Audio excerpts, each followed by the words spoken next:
Front as we continue here on this Thursday, Landrum, Pat, Conrad, and Molly. We got Rodney Orr of Tider Insider coming up in just a moment. We're going to get in more what Athletics Director Greg Byrne had to say, his comments, his thoughts concerning the future of the SEC championship football game. Could it be going away? We're going to tell you about our friends at the Garage in Pelham. You can go to thegarageInPelham.com. Start with the reviews, 5 stars across the board. Locally owned and operated. It's not a national chain. These people get the folks, the hardworking folks here in Metro Birmingham and the state of Alabama. Speaking of the state of Alabama, folks that still bring their cars to the garage that at one time lived here in the Metro Birmingham area but have moved out of town since. They still have folks from Montgomery, Crane Hill, that bring in their vehicles for significant repairs there at the garage because they've been taken care of. Bob's the owner, very charitable, gives back to the community. Robert Ritchie, right there in the clean professional lobby when you walk in. Guys, you don't have to worry about your wife, your daughter, your girlfriend, significant other going in there and feeling uncomfortable. It's not that kind of setup at all. Folks who work there, just good, hardworking people. Right now, the AC checks, they got the new diagnostic machines, even for the newest coolants there, whatever coolant you're using in your car. Check them out. It's thegarageandpelham.com. Thegarageandpelham.com. When you do, tell them Landrum from Jock sent you. Joining us on the Higginbotham Hotline each and every Thursday on the program, we get a chance to catch up with our good friend Rodney Orr from Tider Insider. Rodney, I hope you're well on this Thursday. I am doing great. How are you guys? We're doing fantastic. As we get ready for the second scrimmage of the spring tomorrow at the Capstone, just some things that you're interested in to see if that trend continues from the week before. What would those be? Well, I hear that the offensive line did a really nice job in the run game and also did a nice job in pass protection. It sounds like that they had a good first scrimmage. You know, the quarterbacks, both Austin Mack and Keelan Russell apparently had really good days as well, and that has kind of been the theme throughout spring practice so far for those two guys. And Ryan Williams sounds like he's back on track, from after last season, that he's really had a big day. I think 3 touchdowns in the scrimmage last week. And, so I think those things are certainly some things that you want to continue to see. Sounds like that they're really pleased with the transfer defensive linemen that they've brought in, whether it's Bingley Jones or Devin Tompkins and Terrence Green. Those guys have certainly added some size up front that they were really hoping for. And hearing some really good things, too. We've talked about inside linebacker being a concern, and it is a lot of inexperience there, but I'm hearing some really, really positive, glowing reports on Caleb Woodson, the transfer from Virginia Tech, that he's been really impressive. So those are some good things that we've heard, and you would like to hear some continued development from some of the younger guys. It's not going to be easy, Rodney, to replace a guy like Josh Cuevas and the production he had when he was healthy for Kalen DeBoer and the Crimson Tide. That tight end room, hearing some buzz about that, what can you tell us? Mm-hmm. Yeah, I think Josh Ford's a big pickup from the portal from Oklahoma State. I mean, he is an impressive-looking specimen. Now, let's be clear. We've had 12 minutes all spring to kind of lay our eyes on these guys. So from what I saw physically on the hoof, he's very impressive. The transfer, he's athletic, he's big. I think he gives Alabama a presence on the offensive front when as an inline tight end, as a blocker too. So. Like that, I like Caleb Edwards and some of these younger players, Marshall Pritchett, the young freshman Suter. They've got a good group. Danny Lewis is back, so they've got a group of tight ends there that they look really good when you watch them in the practices. So the number one question we get on a daily basis, same question you probably get through text messages and on your message boards there at Tider Insider, is the quarterback competition. Do you believe after A-Day that the fans, the coaches, you, me, Landrum, will we have a clear-cut number one quarterback at Alabama, or is this thing going to go into the fall, you think? Yeah, I really see it going into the fall, August camp. Could it go beyond? I mean, I don't know. We'll see. Based on what I hear, there's not a ton of separation between the two right now. Both have been really good, have had excellent springs. like I said, I think last week, maybe, Austin Mack has a little bit more familiarity and comfort level with doing some things at the line of scrimmage, changing plays, whatever it is, uh, because of his, he's been in the system longer. But, the way it was put to me was by someone that, a former player after the scrimmage. He said, look, Austin Mack's got all the throws and Keelan Russell's coming on strong. I mean, both of those guys have been really impressive. So I really think this goes into to August, late August at least. I'm just curious, the people that you talk to, let's just say some former professional football players, if you're determining, and this is kind of a theoretical type question and a hypothetical, would you not want to go with the quarterback that in your eyes would have the most upswing, or I guess the ceiling would be the highest? Would that not be who you would want to go for as opposed to maybe somebody that might know the system? Yeah, I see that. I get it. I just, in this case, I'm not sure there's like I said, Austin Mack's extremely talented too. I mean, he can really deliver the ball. He's got some real tools. Keelan Russell, he's got a ton of upside, as you mentioned, and he's showing it. He's showing his potential. Maybe a little raw still, but neither one of them have a lot of experience. So that's a good question, Pat. And listen, I don't mean to put Rodney Orr says it's going to be this quarterback. I'm just hypothetically speaking, because you're talking about the number one quarterback in that quarterback class that came out. And I understand if you show up on campus, we've talked about this a million times about certain 5-stars that just do not pan out at a certain school, because if you get there and you don't perform and you don't know the system, you're not going to go there. But for the life of me, from the people that I talk to, it just seems like Keelan Russell is the guy that's got that tremendous ceiling, more so than Austin Mack. So why would you not go ahead and give him the opportunity to run with it? Now, I'm not saying they're not going to, but that's just my hypothetical that I wanted to ask you your feelings on. And that could well be what, they eventually do. Again, I think that, Mack certainly, he's talented as well. And it's going to be a situation that I think ultimately is going to be played out over time. And right now, I'm like you, because I did predict. Well, I didn't predict. I think you asked me on the show several weeks ago about who would I say ultimately wins the job, and I said Keelan Russell, and a lot of that, and I've said it all along because of exactly what you said. Right. His upside is just kind of seems to be through the roof. So if a wild guess would say, okay, I would still stick with that kind of thought.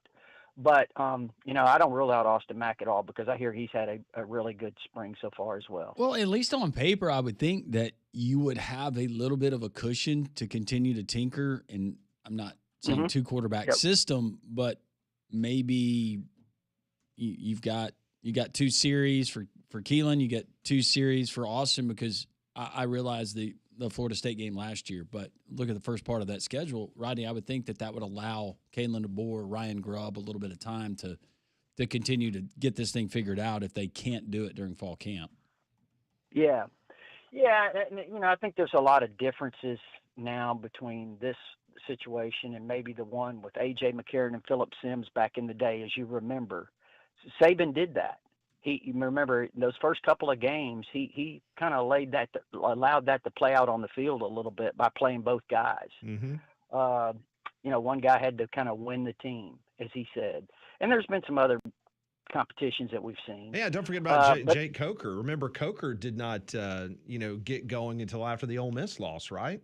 That year. That changed his career, changed his season when they benched him for Cooper Bateman in that game, because he suddenly became a different guy with his, I think, a lot of his mental approach. But yeah, I mean, I think what I keep hearing though is that right now this staff would probably have a tough time making a decision between the two. And sometimes when it's that situation, Pat, it kind of goes back to what you said. If it's that close, then go with the guy Mm-hmm. who's got you feel like has the most upside.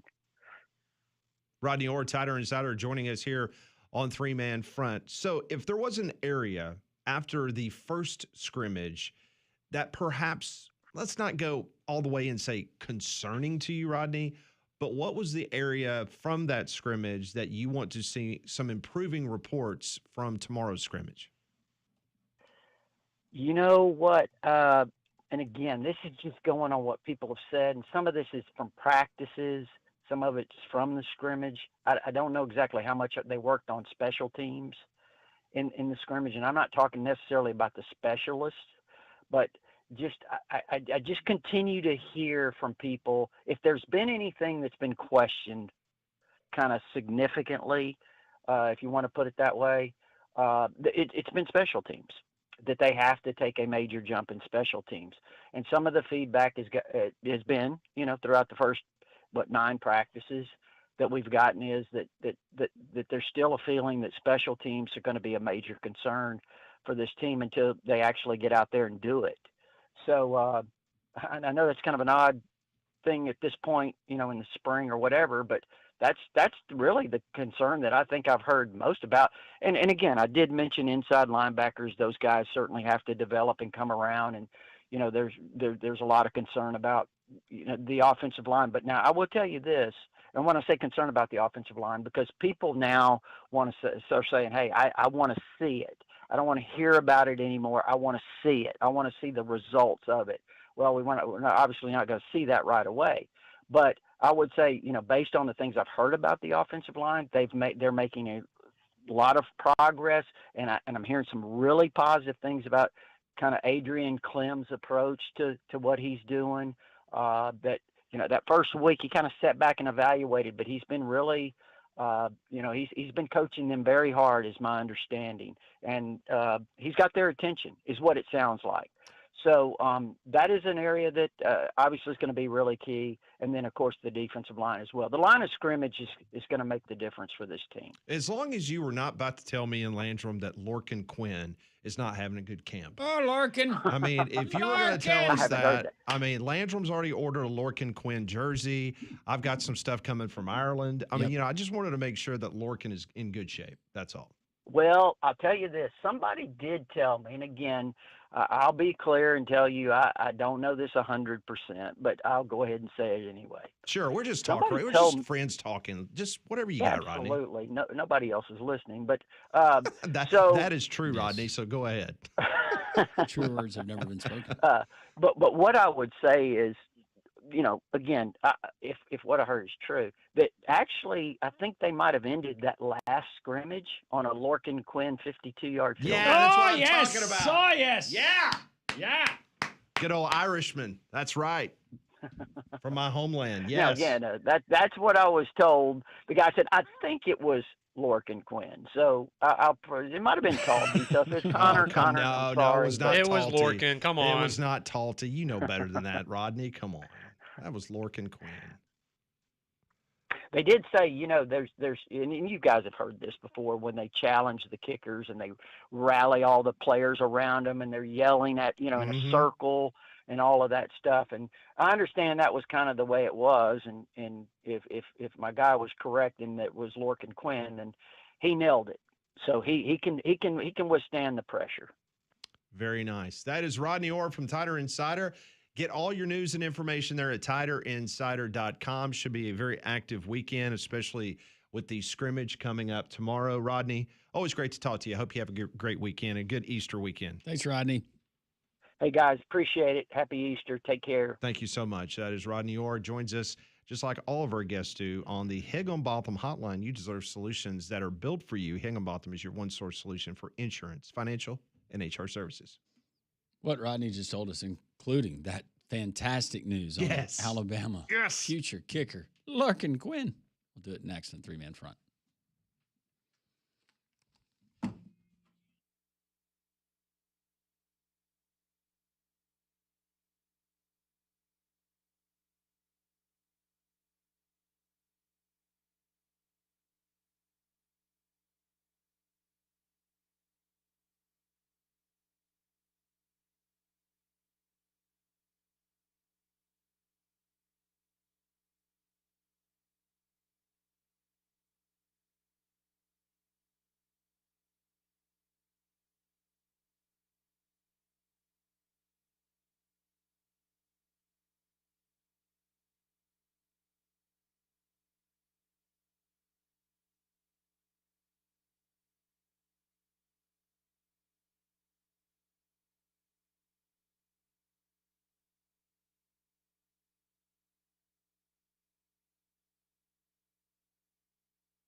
Great report from Tider Insider's Rodney Orr.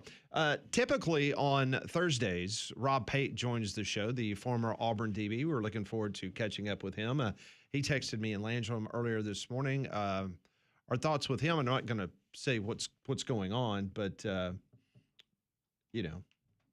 Got a family deal he's trying to get figured out. Yeah. Hopefully tended to. Yep. So he will not be on the program today. Auburn is scrimmaging tonight under the lights down on the plains. Will they be playing Dixieland Delight during the fourth quarter? Perhaps so. Maybe so. Tomorrow at 4 o'clock, Alex Golish is meeting with the media. That will be interesting to get his feelings on what he saw tonight. It will be practice number 8 for the Auburn Tigers. Reading reports, he was fired up about the defensive line and how they performed yesterday, and that's going to be that's everybody. It's very important, but some of the new guys that they were able to add through the transfer portal, and the guy that's standing out right now is the transfer originally here from the state. Trying to remember, Arkansas State is where he played maybe last year, but Cody Sigler. There in the middle, standing out to him. So we'll see what Golish has to say after tonight. I think the scrimmage will be very interesting to hear the reports from, because you have his offense that a lot of it is a transplant from USF, right? And a lot of those pieces, the continuity of it, and then going up against a defense that managed to keep a lot of their best players from last. I think that'll be a very interesting kind of dynamic there, because that's been the question, right? Is how are these guys going to translate from the American to the SEC? And you're going to go up against one of the very best defenses all offseason with what Auburn has and what DJ Durkin's scheme is. I think you can maybe read a little bit into the intel you get about how the offense looks against the defense. And I thought it was very telling, because what you just brought up and something we've talked about is these South Florida players. How does it transfer to the SEC? And Alex Golish, I believe it was him, he got very, very specific about the offensive line. He was talking about Cole Best, who was one of the best linemen in the American Conference. He's going to, all intents and purposes, he's going to play center at Auburn. But saying that on most of the plays, Cole Best was being Cole Best, but was reminded you're going up against an SEC defensive line every single play. And he said there were a couple of times that defensive linemen made him look bad. So that transition, but Byron Brown, all reports, he's the leader that you hoped he would be, and his teammates are feeling good about it. And why not? Because he's not named Jackson Arnold.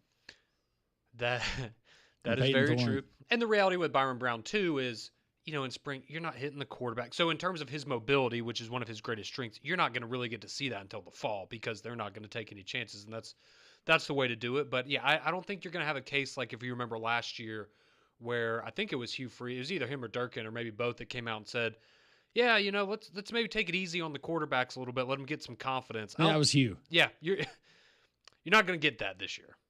No. And if there's anything that we learned as college football fans last season, that's red flag, number one.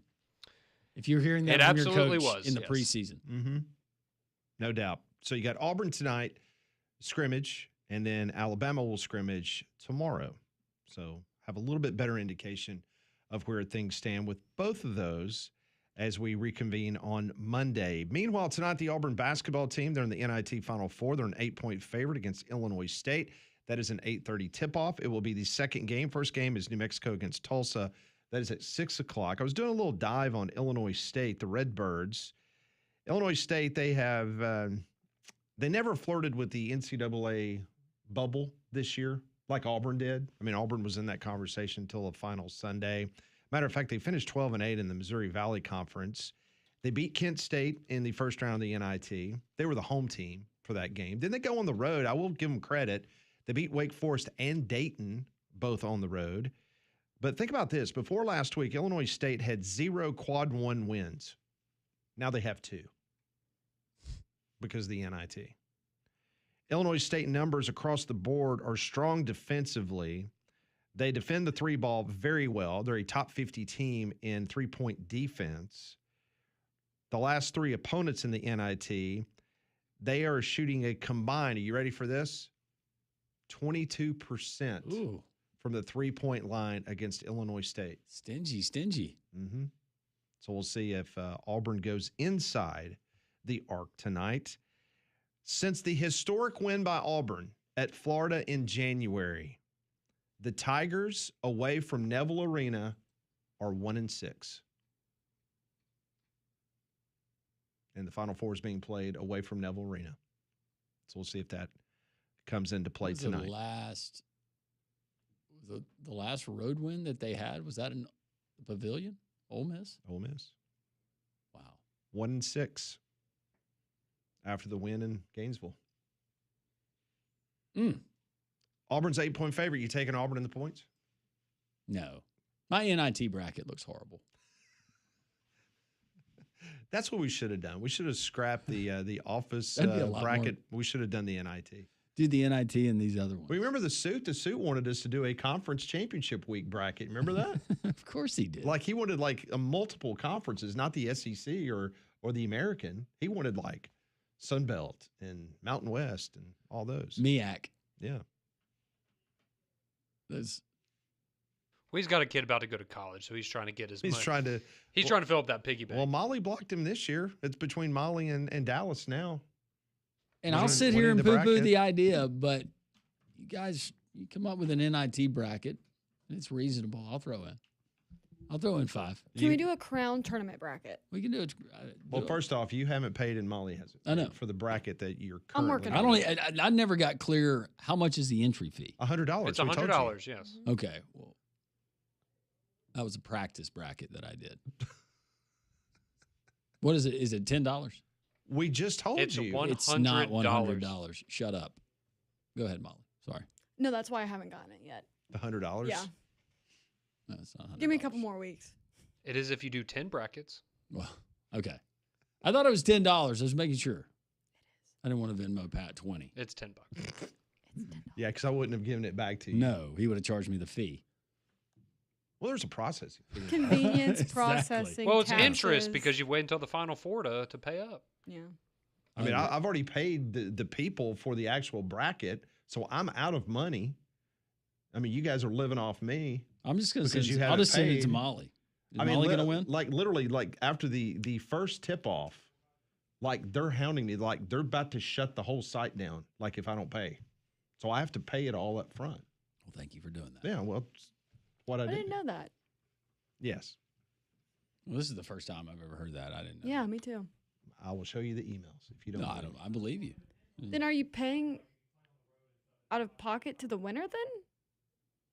No, what I'm doing is I'm paying the site for hosting, Oh, Gotcha. and it's based on how many. Okay. I thought that was where the $10 went, and I was like, well, then where does the money go to No. the winner? Okay, No, that makes because sense. it's not $10. Gotcha.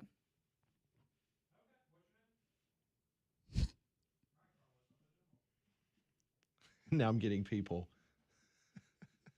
texting me that's in the pool saying, I cannot believe the people that you work with are not paying.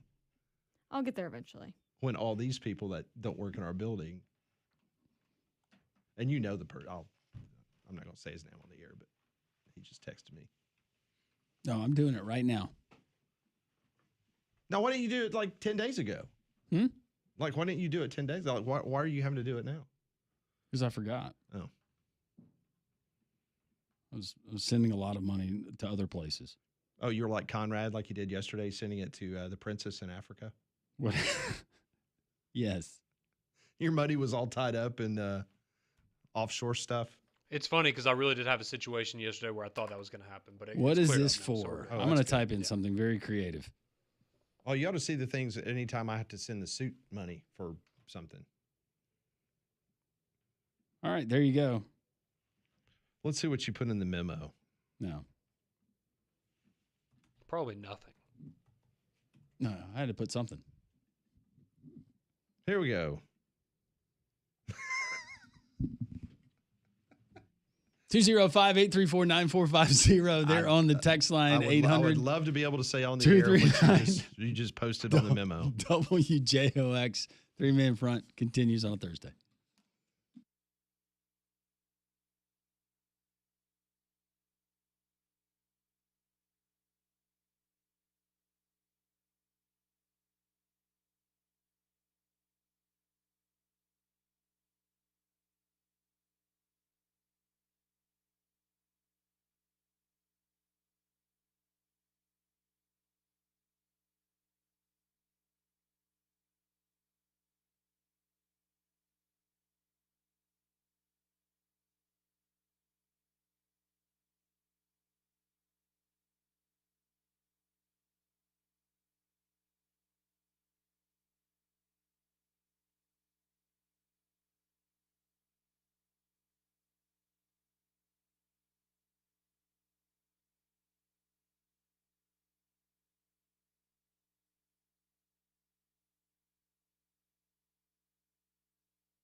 Three-man front, we continue here on Jocks. Phone lines are open, 800-239-WJOX. NIT tonight, Auburn, they're in Hinkle Fieldhouse, Indianapolis. Indiana, they take on Illinois State. 8:30 tip. They're from Indianapolis. Auburn trying to continue their winning ways in the postseason basketball tournament. As Pat mentioned, though, first three games, all they're inside of the friendly confines of Neville Arena, taking it on the road, where they have been 1-6 since the big road win over the Florida Gators there in Gainesville. Well, the warm weather's here. Spring is finally here, but that also means that there's mosquitoes. Well, our friends at Stark Exterminators want to remind you that they're here for it. They've got what you need using the most environmentally effective methods that are available. You can call them today, 855-STARK-NOW. That's 855-STARK-NOW, or go to starkexterminators.com. When you do so, one of their talented professional team members will come out to your home, your place of business, absolutely free of charge to you, and they'll inspect your home inside and out, thoroughly address any current issues like we had, it was almost 4 years ago, had ants that are coming up to the bathroom. They took care of that, Liam, their technician, but also anything else that could come up down the road. It's our friends at Stark Exterminators, family owned for over 62 years. That means something to me, probably something to a lot of you. Stark Exterminators, that's 855-STARK-NOW, or go to starkexterminators.com. Always tell them that Landrum from Jock sent you. Coming up at the top of the hour, Rocco Miller will join us from Indianapolis, Indiana, the home of the Final Four for both the NIT and the NCAA tournament. We will talk to him about that. We'll get to your text messages momentarily. Just want to recap the lead story that we led with today on Three-Man Front. Greg Byrne gave an interview to USA Today with Blake Topmeyer, basically saying the SEC championship game has run its course in Atlanta, not talking about changing the venue site, just the actual competition itself. He says, I think the ship has sailed. It's run its course. It's a great event. I don't like the idea of it going away, but I think it's in reality with the expanded playoff, it's run its course. I want to remind everybody that since the SEC went to the conference championship game back in 1992, that was the child of Roy Kramer. He came up with the idea. It was the first conference in college football to have a conference championship game. No team has played for the championship or won more titles than the Alabama Crimson Tide. Now, Byrne emphasized he was just one voice, but listen, he's a prominent voice. We all know that. When he speaks, people listen. He's not alone in his opinion. Back in February, Chris Del Conte, who is the outstanding athletics director for the University of Texas, his preference is to dump the entire SEC championship game. Also, back in 2024, Lane Kiffin said all the coaches don't want to play the SEC championship, that they would rather, with this 9th extra game that the SEC approved, is to let the regular season champion be the champion, and that's it. No more championship game. I guess if they vote on it and they're okay with it, I just hate losing that extra game. What does that weekend look like? Do we still get the same number of the same amount of inventory? We get SEC teams playing on that weekend. Well, the buzz in Atlanta that day of the SEC championship game, because Conrad and I, we were kind of like bees pollinating flowers that day in the press box. We were bouncing all around. We're talking to Trey Wallace and a bunch of other folks around the SEC. And the rumor in the press box was that moving forward, there was going to be a long, hard look at not playing the number 1 and the number 2 teams in the conference in Atlanta. That it perhaps, think about this, that you could have taken your 3rd against the number 6, and you would take the number 4 versus number 5 in the standings. You would play one game on Friday night, another game on Saturday. Those would be 2 additional games on that SEC championship weekend. Okay, that's good. Did I say that right? Was that the conversation that Correct. you and I had with multiple people? Yes. Well, in that case, I'm okay with it, I guess. Yeah, the 1 and 2 in the league standings would stay at home. Well, because it's like we talked about, I think, yesterday or Tuesday with Ole Miss, where worked out great for them, right? Sure. They worked out great. They went to a semifinal this year and won a couple playoff games. But in this scenario, you're protecting the top 2. It's essentially a reward, right? Mm-hmm. You were the top 2 teams. You're going to be in the playoff. And now let's fill out the rest of the playoff bracket with the 2 winners of the play-in games. And then you could still tie corporate dollars to it. You get 2 games instead of 1. Because based on the conversations that we had, and I'm trying to remember back what the actual SEC standings looked like on that weekend, and I think Vanderbilt needed to play a game. I think it would have been them and Texas. And both Texas. would have had a chance to play. If we had into that the playoff. rematch, if we had the Vanderbilt Right. Texas rematch, we would have gotten.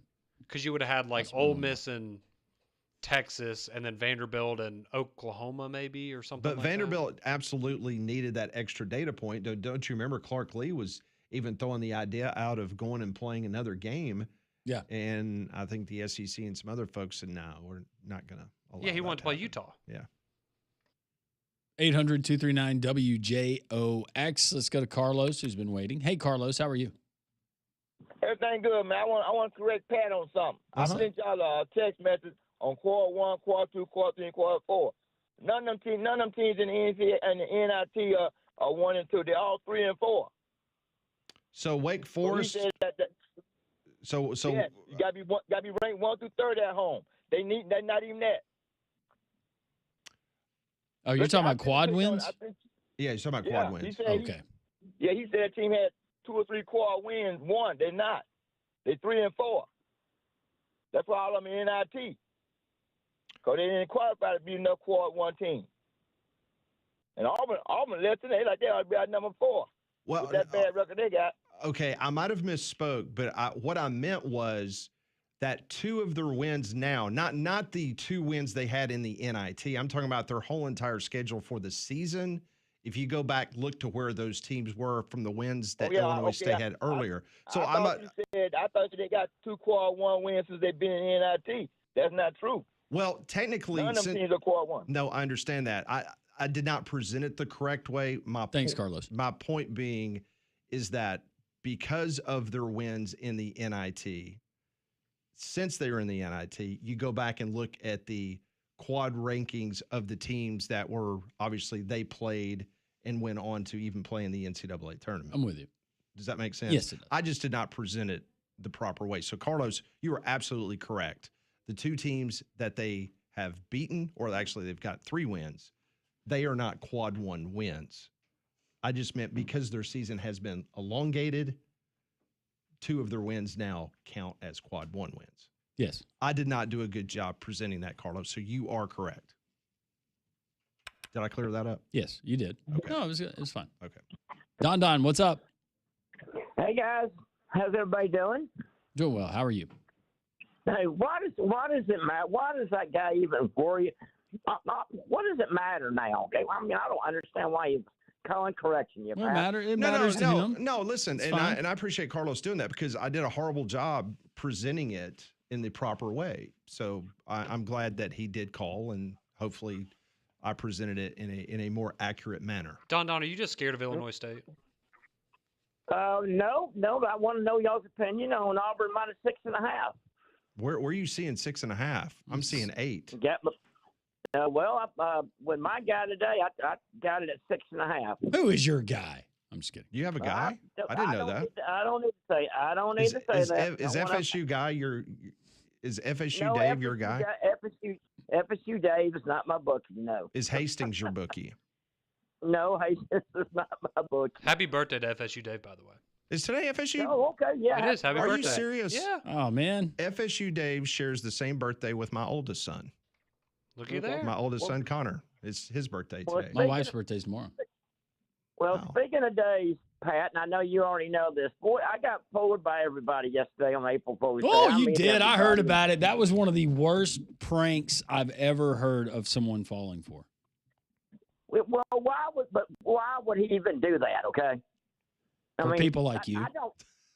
Well, yeah. I'm just being and honest. I wasn't the only one that did it. One of my horseman buddies called me up and said, "Have you heard they're gonna move the game to Sunday?" And I looked at it and I immediately texted Pat, and Pat reminded me it was April Fool's Day to recheck it. So I called Boomer. Boomer goes, Don, you and your buddy, y'all pulling for it. I said, well, obviously I did, and everything, but in speaking of my horseman buddy, shout out to Old School. He's listening. I'm probably going to call him. But anyway, I mean, I don't know. Anything I fell for a couple other things. I think somebody texted you into something that was a April Fool's joke himself. And Conrad knows what I'm talking about. Conrad fell for it. I too. did. Do I not fell feel for it. bad. I mean, Molly straightened him out. But, yeah. No, I'm very Conrad- gullible, though. But I got a little recruiting scoop for you. I just saw on my Locked On Auburn, Conrad. This is for you. The Alabama edge rusher that decommitted, and I think they call him Chicken. Is that what they call him, You- Conrad? He is if he goes to Auburn instead of Alabama. No, that's Ooh. his nickname. It's Chicken. Chicken. He was at Auburn's practice yesterday, and this is why he decommitted, Conrad. And you ain't gonna like it. He said Alabama didn't want to pay him enough money. Why do y'all not have enough money, Conrad? Well, according to Kalen DeBoer, they upgraded all their positions this year by spending less money on better players. So, Oh, okay. Okay. What but do you y'all have think more about money, that? but y'all can't win football games, Don. So what is that? How does that translate? Well, no, that's true. Hey, Conrad, good point. We spent $30 million on a losing team last year. That's right. Good point. Good point. Conrad, I'm never going to win anything with you again. I mean, I'm not even going to try. That's why you don't mess Not with even the gonna try, Tide, Don. No, just for laughs. Auburn -8. That's the current line. Well, Yeah, good. if you're I got a bargain then. Well, No. what, I mean, Wait, well, hold on. No. Well, Wait, hold did you on a take second. Auburn Did you minus take- the 6.5? I took Auburn minus 6.5. Okay, Yes, so I did. Okay, what are you guys thinking? Pat? I like Auburn. I mean, Illinois State. Auburn should win by double digits. Yeah, I'm not buying the Illinois State stock. No. I am. Okay. I'd fade Auburn. I mean, Oh. He's been fading Auburn for Uh-oh. 3 months. yeah, I though. mean, he hates Auburn. I mean, he is such an Auburn basketball hater. I mean, he has been This particular team, I was not fond of. Yeah, I mean, you Well, I can understand- you I can proclaimed understand 2 that. months ago that the basketball should be deflated and put up. Well, That there should Well, not be you know any what? more Auburn basketball yes. for Hey, this season. Landry, maybe my baseball team should do the same thing. Well, they better find their bats. Woo, you want to talk about turning off the faucet quick. You're bad I luck to know. everybody. Our bowling team, Auburn's baseball what is team. wrong with you, wait, Don whoa, Don? whoa, wait a minute. The following Tuesday when I came up there, it wasn't my fault. I heard y'all bowled great. You just got beat by a better team, and one of them was a woman that Gary told me couldn't miss. I heard You're still bad luck. I heard Landrum had a lot of gutter balls that night I because didn't. of you. I did not. I left a lot of one Never pin let standing you though. live that one down. That 10 pin couldn't get it in the corner. I blame the oiling of the lanes. All right, Don, we appreciate it. Thank you. Hope you're All right, winning your guys, bet thank tonight. you. All right. 6.5. Ooh. He was very proud of that. He was. Who- Okay. FSU Dave's giving him some good odds. You think he just has a guy, and the guy's not We even a all know guy? It's either Hastings or FSU Well, Dave. it's that's not even his guy. It's not even a guy. Is there any question that it's Hastings? Probably. It's definitely Hastings. That's what I He thought. just seems This the type. guy's not even a bookie. He's just been taking Don's money for years on stupid bets. Well, that's what I was about to say. Is 'Cause he I never never has to get pay. payouts. Yeah. He never has Oh, to- let's see. Yeah, I'm looking at that line right here. It's all the way down to 2. Poor Don. I know. Being taken advantage of by FSU Dave or Hastings. Mm. Why would they do that to him?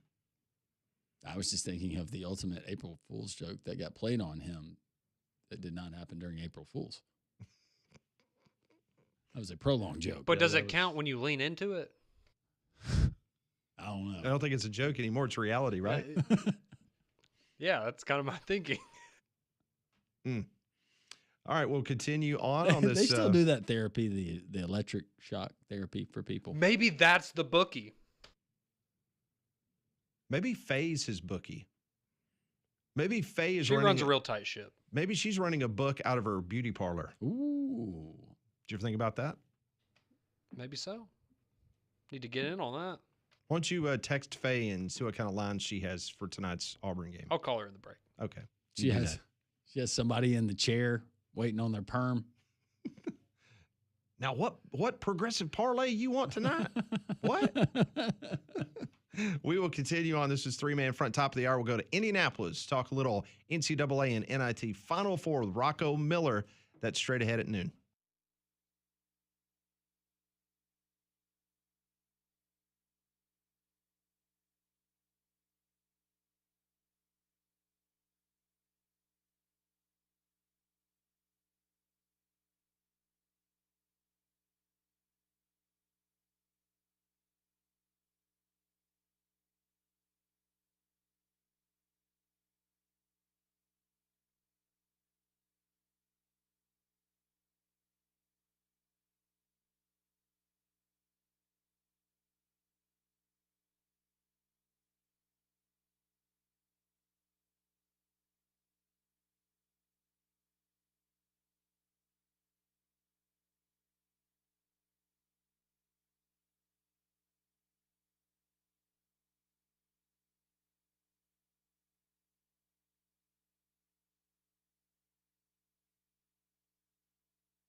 11:51 here on Jocks. We'll go to Indianapolis, Indiana at 12 noon. Talk a little NCAA Final Four. Some interesting news for the Michigan Wolverines and their starting point guard. Had an allergic reaction. And so Dusty May did an interview this morning and said Cadeau was going to be showing up, I think, in Indianapolis today. But he had been back in Ann Arbor dealing with a reaction to an allergy. Ooh. It's not pollen. Some kind of food allergy you just learned about, maybe? Might be a peanut situation like Conrad has. Conrad and Damien, as we found out. Damien's is more of a cashew. Mine's all. Just all. All of them. Yeah. Can't do it. By the way, Hastings has texted into the show in regards to the accusations that Conrad was throwing his way that he was a bookie for Don Don. He says he never gets his payout because I tell him it goes to Auburn's NIL. He unknowingly is a happy donor to Yay, Alabama. That's good. Text line is open, 205-834-9450. Our friend Faye has texted into the show. Conrad? Is she denying the fact that she's a bookie? Let's see. She was texting as Don Don was on the phone. Oh. So she said, can you turn Don Don down? Keep letting him have it, Conrad. That's as hot as an Alabama day in July by the pool. I mean, he just walks right into it sometimes. She likes it. She said that it's hot when you are letting him have it.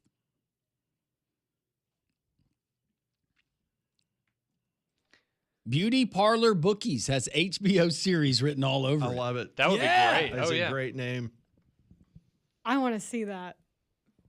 I would watch that. Would you get your hair done, Molly, at someone that was handling bets? The person that's done my hair has done my hair since I was like 12. And I can't do that to her. All right, so let me get this right. You want frosted tips and you want the clippers minus 12. That's correct. All right. Isn't there a thing with nail salons and isn't that a thing? Well, what? You mean massage parlors? No, money laundering. Well, chicken wings and strip clubs? There was also some famous things that happened up in Center Point, Alabama. Famous? Well, there was some. Oh, I remember the infamous photos from AL.com. Yes. Of the folks walking out. Mm-hmm. Not a happy ending for them?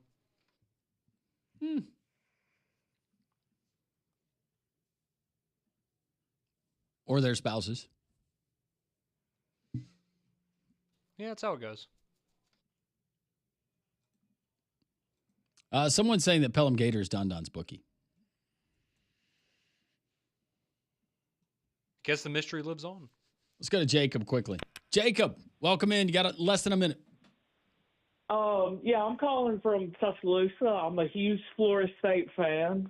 I'm just wondering, how many games you think Mike Norvell has to win to keep his job? Ooh. Jacob, thank you for giving us a call. Thanks for listening. At least 9? I was going 8. There's a cat in the bag on that one. Yeah, to me, 8 sounds like a good I think the Florida State number. fans have probably already seen enough. They're just waiting for that contract to get low enough where they can justify replacing him with someone else. That's the way it looks to me. You say 8, I say 9 wins. Let's go 8.5.